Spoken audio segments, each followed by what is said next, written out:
Listen, firstly, could I just very much welcome the bill published by Deputy Owen O'Brien and Deputy Kathleen Funchion on behalf of Sinn Féin, and I've discussed the content of this bill and indeed the bill that my own bill on behalf of Fianna Fáil in relation to the residential tenancies, rent pressure zones and student accommodation amendment bill. I think somewhere between both of those pieces of legislation there is certainly a way forward. We all know there's a major issue, and I think that's one thing that we've agreed here, and I would like to commend the USI, students' unions from DCU, NUIG and other universities around the country who have actually brought this to the fore, and that was particularly brought to the fore initially in DCU and then followed on in Courtnacorba in NUIG. But it is incumbent upon us now to act, and that's why I think this piece of legislation brought forward by Sinn Féin, married with others, is very useful. I welcome a lot of what you said, Minister, is broadly positive. I think what it's missing, though, is some specifics, and I mean this respectfully, specifics in relation to delivery dates. I want to just put on the record of the House on behalf of my own party my full agreement with Deputy O'Brien's suggestion that government, as part of the government's residential tenancy amendment bill that you will be bringing forward in the coming weeks, should bring forward a section within that bill to deal with student accommodation. And I think, not to speak on behalf of the opposition, but if that's not forthcoming from the government, I think the opposition can bring forward an amendment and pass it on that bill. I want to just answer one criticism that you had of the Sinn Féin bill, which you said there was no definition of student accommodation, and I understand, because it states in their bill a licence for student-specific accommodation.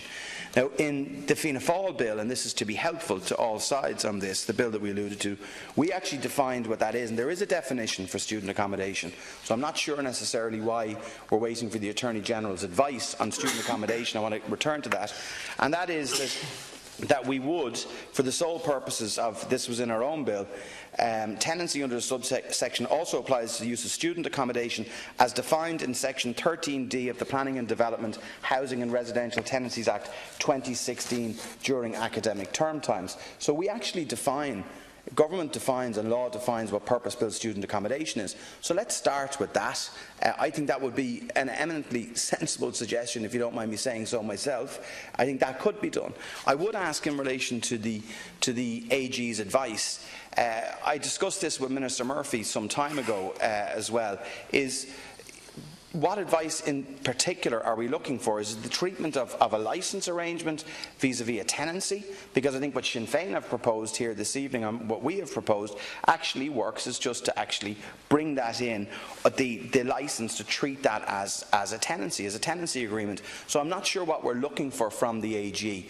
If it's the definition, well, I think we've given you the definition here of what the student accommodation can be under the Planning and Development, Housing and Residential Tenancies Act 2016. We define it already in law, so we should be able to do it.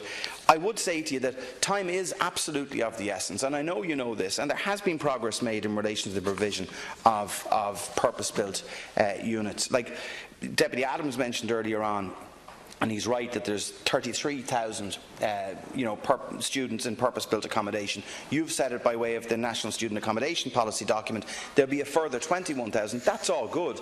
But how do we regulate the price that people are paying? I have to say, I would totally disagree with you on this one aspect of it, and with respect again, that price is not solely a function of supply and demand.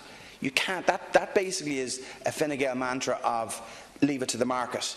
Now, supply does affect price, and I'm with you on that, but it doesn't mean that you can't intervene. And I think there's some intervention which has been imperfect in the rent pressure zones up to now, but has worked to some degree. So government have on the one side actually said, you know, that the RPZs can work. So let's try it with this. I don't see why we need to wait. I think, you know, the spirit of the Sinn Féin bill this evening brought forward by Deputy O'Brien and Deputy Funchion, absolutely I would agree with, and we will vote for it and we will support it. But I think you have alluded to the fact that government won't oppose its second stage. That in itself is welcome. But it's what do we do next?